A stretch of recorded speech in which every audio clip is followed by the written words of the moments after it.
भाजपा नेता प्रमोद कुमार ने आज प्रेस वार्ता में बताया कि लोकसभा का चुनाव नहीं लड़ेंगे और मोदी के हाथ को मजबूत करेंगे। उन्होंने कहा कि मोदी को हाथ मजबूत करने के लिए उन्होंने नेताओं से बात की।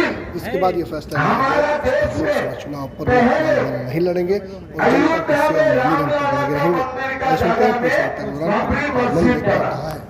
दूसरा, जब औरंगजेब आया उन्होंने हमारे मथुरा में कृष्ण जन्मभूमि में शाही ईदगाह बनवाया और काशी में बाबा विश्वनाथ का मंदिर का सामने ज्ञानवापी मंदिर था, उन्होंने ज्ञानवापी मस्जिद बनाई। भाई और बहनों, अभी तक हिंदुओं ने हमें रामलला का मंदिर में प्राण प्रतिष्ठा किया, इसलिए मोदी जी को आप लोगों ने 300 सीट दिया था। भाई और बहनों, आप हमें इस बार 400 सीट दीजिए, हम मथुरा में भी कृष्ण जन्मभूमि बनाएंगे और काशी में भी ज्ञानवापी मंदिर दोबारा हम लोग बनाएगा। बनाना चाहिए कि नहीं चाहिए? बनाना चाहिए कि नहीं चाहिए? औरंगजेब ने जो हमारे कृष्ण जन्मभूमि में शाही ईदगाह बना के गया है, उनका जगह में दोबारा मंदिर बनाना है कि नहीं हमें? भाई और बहनों, हमें बनाना है और मोदी जी अगर 400 सीट मिले तो मैं विश्वास करता हूं कृष्ण का जन्मभूमि भी बनेगा और काशी विश्वनाथ में ज्ञानवापी मंदिर भी बनेगा। ये पक्का है और ये काम हमारे भारतीयों को, हिंदू को ये काम भी करना है, यही हमारा संकल्प है।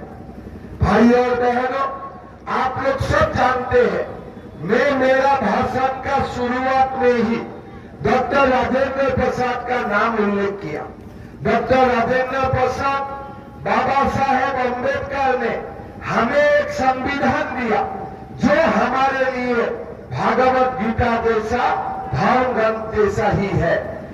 आप लोग देखिए संविधान में क्या लिखा हुआ है कि एसटी को रिजर्वेशन मिलना चाहिए, शेड्यूल कास्ट को रिजर्वेशन मिलना चाहिए और किसको मिलना चाहिए? अति पिछड़ा ओबीसी को रिजर्वेशन मिलना चाहिए। और मोदी जी ने क्या किया? शेड्यूल ट्राइब का रिजर्वेशन, शेड्यूल कास्ट का रिजर्वेशन, अति पिछड़ा का रिजर्वेशन, साथ में अति पिछड़ा का आयु, संवैधानिक स्वीकृति, सब कुछ उन्होंने किया। अभी लालू यादव क्या बोल रहा है कि मुसलमानों को भी रिजर्वेशन देना चाहिए। बोल रहा है कि नहीं बोल रहा है? बोला है ना? धर्म का आधार में भारत में रिजर्वेशन हो सकता है क्या? भारत में धर्म का आधार में रिजर्वेशन हो सकता है क्या? कर्नाटक में कांग्रेस सरकार ने मुसलमानों को 4% रिजर्वेशन दिया। किसका कोटे काटकर? ओबीसी अति पिछड़े का कोटा काट के मुसलमानों को रिजर्वेशन दिया।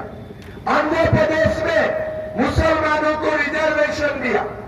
अभी लालू यादव बोल रहा है पूरा देश में मुसलमान का रिजर्वेशन होना चाहिए। मैं लालू यादव को बोलना चाहता हूं, पहला जैसा भी हिंदू नहीं है, हिंदू जाग उठा है, रिजर्वेशन धर्म का आधार में हो ही नहीं सकता है। अगर आपको रिजर्वेशन मुसलमान को देना ही आप चाहते हो, चला जाओ पाकिस्तान में और पाकिस्तान में रिजर्वेशन दे। भारत में नहीं होगा। आप जाके पाकिस्तान में आप मुसलमान को रिजर्वेशन दे देना, हमारा कोई आपत्ति नहीं है।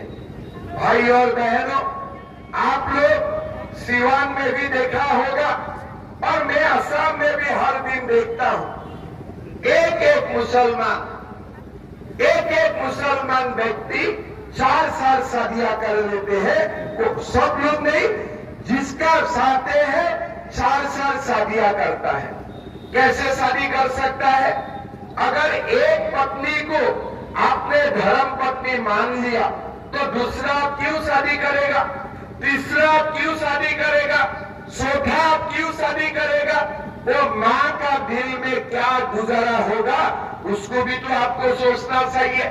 हमारे मुसलमान समाज का माताओं का भी तो सम्मान होना चाहिए कि नहीं होना चाहिए। लेकिन आज हमारा देश में मुसलमान समाज का माताओं का सम्मान नहीं है। अंबेडकर जी ने संविधान में क्या लिख के गया था कि जब सरकार बनेगा हमारा सरकार यूनिफॉर्म सिविल कोड लाएगा, मतलब हिंदुओं को भी एक पत्नी, मुसलमान को भी एक पत्नी।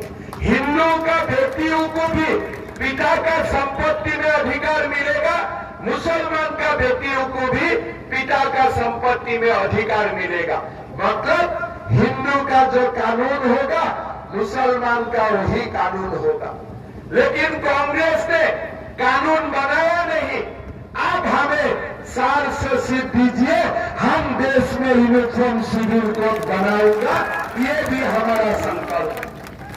भाई और बहनों, हमारा सिवान में भी बहुत मुसलमान लोग हैं।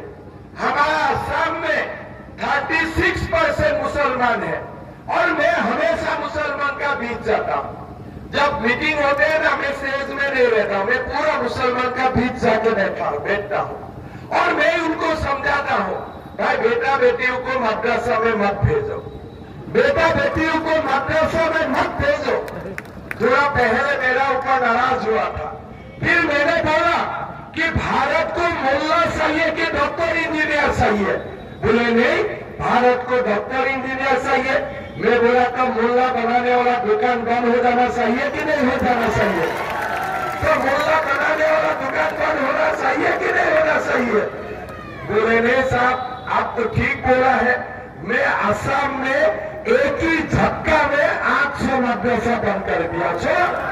बंद करो, एक ही झटका में 800 मदरसा बंद कर दिया।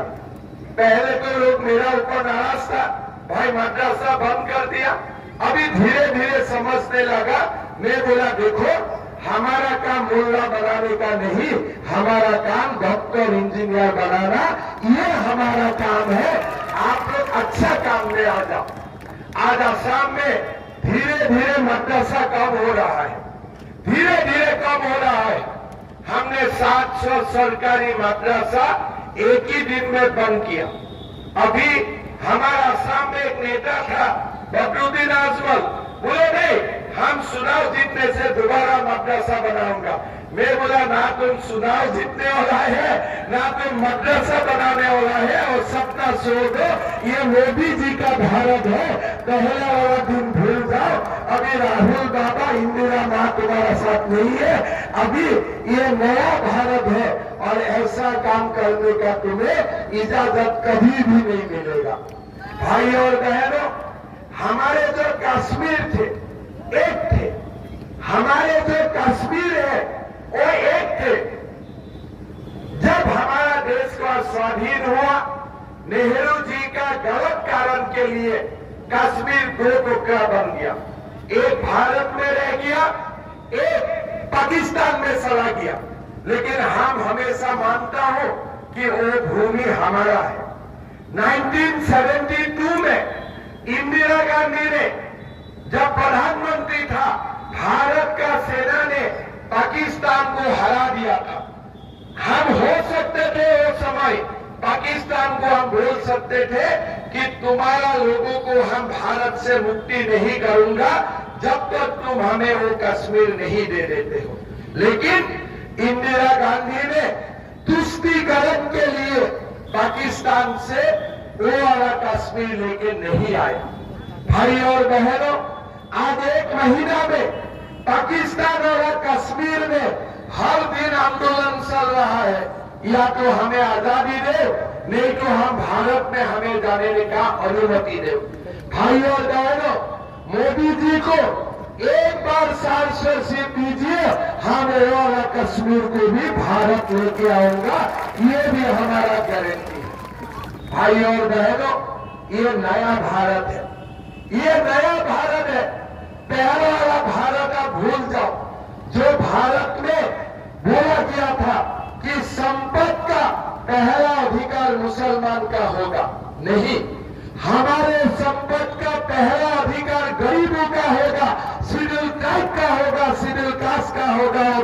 दूसरा का होगा, मुसलमान का हो ही नहीं सकता है।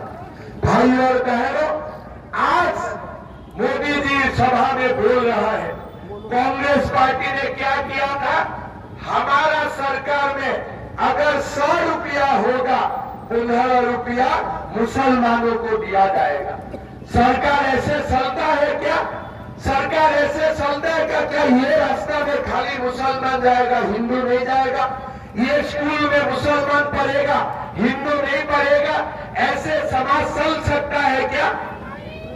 इसीलिए मोदी जी ने बोला है, जब तक मैं जिंदा हूं तब तक हमारा संपत्ति का बंटवारा नहीं हो सकता है, ये मोदी जी बार बार बोल रहा है। इसीलिए कांग्रेस पार्टी हमारे ऊपर नाराज हो जाते हैं और कभी कभी बोल देते हैं, नहीं अगले प्रधानमंत्री राहुल गांधी बनेगा। बन सकता है, लेकिन भारत में भी जो नहीं बनेगा उनको टिकट काट के हम लोग पाकिस्तान भिजवा दूंगा और पाकिस्तान में एक बार ट्राई करके देख लो, अगर बन सकता है तो ठीक है, लेकिन भारत में दोबारा ना कांग्रेस आने वाला है, ना लालू यादव आने वाला है, ना अखिलेश यादव आने वाला है। वो दुकान बंद हो चुका है, वो दुकान और कभी खुलेगा नहीं। भाई और बहनों, आप लोग देख सकता है, हमारे प्रधानमंत्री जी ने बिहार में हमारा मुख्यमंत्री नीतीश कुमार जी का साथ मिलके हमारा पूरा बिहार का कल्याण के लिए काम किया। सुबह में जब यहाँ आए थे, मैंने पूछा था, सीवान जिले में हमारे 56,000 गरीब लोगों को प्रधानमंत्री आवास योजना का घर मिला है। हमारा सीवान जिला में शहर में 2,000 लोगों को पक्का घर मिला है। हमारा सीवान में 1,68,684 17,902 आज हमारे फैमिली को किसानों को किसान सम्मान निधि से आज फायदा मिल रहा है। भाई और बहनों, जब मोदी जी को आपने 300 सीट दिए तब जाके इतना गरीबों को फायदा हुआ। अगर आप मोदी जी को 400 सीट देते हैं, इससे भी दुगुना लोगों को फायदा होगा कि नहीं होगा? होगा कि नहीं होगा? इसीलिए भाई और बहनों, गरीबों का उत्थान के लिए, हमारा समाज को संस्थापित करने के लिए, कृष्ण जन्मभूमि बनाने के लिए, काशी में मंदिर बनाने के लिए, रामलला को सुरक्षित करने के लिए, हमारे देश में यूनिफॉर्म सिविल कोड लाने के लिए और पाक ऑक्युपाइड कश्मीर को भारत में लाने के लिए हमें विजय लक्ष्मी कुशवाहा जी को जिताना पड़ेगा। पड़ेगा कि नहीं पड़ेगा? पड़ेगा ना। यहाँ में जो लोग है ना, पहला वाला दिन चला गया है। हमारा असम में भी ऐसा पहले गुंडे थे। हमारा सरकार आने के बाद 200 से अधिक गुंडा को मैं इलाज कर चुका हूँ, बढ़िया से इलाज कर दिया हूँ। अभी गुंडा का दिन नहीं चलेगा। अभी हमारे मोदी जी का नेतृत्व में नया बिहार बनाने का कर्म योग चलेगा। यही हमारा नया भारत है, यही हमारा नया बिहार है। भाई और बहनों, आप लोग सब मिलके विजय लक्ष्मी बहन को जिताइए और मोदी जी का 400 सीट में सीवान जल्द होना ही चाहिए। होगा कि नहीं होगा? होगा कि नहीं होगा? देखिए, हम लोग वोट देने नहीं आएगा तो हमारा वोट नहीं देने का फायदा भी ये मुसलमानों को रिजर्वेशन देने वाला उठाएगा कि नहीं उठाएगा? हम अगर सब लोग सोचते हैं नहीं विजय लक्ष्मी जो जीतने वाला है, आज हम लोग वोट नहीं देने से भी होगा, ऐसे नहीं होते हैं। अगर हम लोग वोट नहीं दूंगा तो ये मुसलमानों को रिजर्वेशन देने वाला लालू यादव का पार्टी जीत जाएगा। इसीलिए हमें वोट देने के लिए आना भी है और विजय लक्ष्मी जी को वोट भी देना है। ये दोनों काम करना है। कोई लोग बोलते हैं बहुत गर्मी है, अरे गर्मी छोड़ दीजिए, हमारा धर्म को बचाने के लिए, समाज को बचाने के लिए चाहे गर्मी एक जगह में चला जाए, हम लोग को वोट स्टेशन में जाएगा, पोलिंग स्टेशन में जाएगा, मोदी जी को देश का प्रधानमंत्री बनाऊंगा, यही हमारा संकल्प होना चाहिए। भाई और बहनों, एक बात मैं मंगल भाई को बोलना चाहता हूं। अभी अभी हम असम में एक नया योजना का शुरू किया, इसलिए राम मंदिर बहुत लोगों ने टीवी में देखा है, रामलला को टीवी में देखा है, सबको रामलला दर्शन करने के लिए मन है कि नहीं आप लोगों का? खास करके माताओं का सबसे ज्यादा मन है कि एक बार रामलला दर्शन करने जाना है। असम में हमने, हमारा छोटा प्रदेश है, हमने ये निर्णय लिया हो कि इस बार 1 लाख लोगों को सरकारी खर्चा में हम लोग रामलला दर्शन के लिए लेके जाएगा। मैं मंगल भाई को निवेदन करूंगा, बिहार से कम 5 लाख लोगों को सरकारी खर्चा में रामलला का मंदिर दर्शन करवाने के लिए लेके जाना है। जाना चाहिए कि नहीं जाना चाहिए? तो मैं तो बाकी वादा नहीं करता हूं, लेकिन एक वादा मैं जरूर करूंगा, हर दिन में मंगल भाई को फोन करूंगा, कितना लोग आप रामलला देखने के लिए भेजा है, ठीक है ना? फोन करना चाहिए कि नहीं चाहिए? तो हर दिन में पेशा करूंगा कि रामलला दर्शन के लिए ले जाइए, और जब रामलला आप लोग का दर्शन होगा ना, तो मन में कृष्ण जन्मभूमि में भी संकल्प जागृत हो जाएगा कि हमें रामलला से हम संतुष्ट नहीं है, हमें कृष्ण जन्मभूमि भी चाहिए, हमें ज्ञान वापी मंदिर भी चाहिए। चाहिए ना सबको? चाहिए ना? ठीक है, चलिए ये भी मिलना है, खाली 400 सीट मोदी जी को दीजिए। बहुत बहुत धन्यवाद। जय हिंद, वंदे मातरम। रिजल्ट कौन दिन देने वाला है? 4 तारीख को। लेकिन मैं तो आज ही रिजल्ट देना चाहता हूं कि सिवान में विजय लक्ष्मी जी जीत गया है, इसीलिए मैं विजय माला उनको आज ही पहना देता हूं, ठीक है? बाकी आप, लेकिन मेरा नाम रखना, सम्मान रखना, मैंने तो विजय माला पहना दूंगा, फिर आप लोग वोट देने नहीं आने से क्या होगा? आएगा कि नहीं आएगा? आएगा ना, सब लोग आएगा ना? हाँ, मेरा सम्मान रखना। और आप लोग भी रामलला का भी दर्शन में जाना है, कभी समय मिलने से कामाख्या दर्शन के लिए भी आइए। आप लोगों का वहां में सब कुछ व्यवस्था करना मेरा ड्यूटी लगेगा, ठीक है? बाकी मंगल जी को बता दीजिए, मंगल भैया को, उधर ड्यूटी मेरा लगेगा, ठीक है ना? बहुत बहुत धन्यवाद। जय हिंद, वंदे मातरम। आइए आइए, आगे आइए।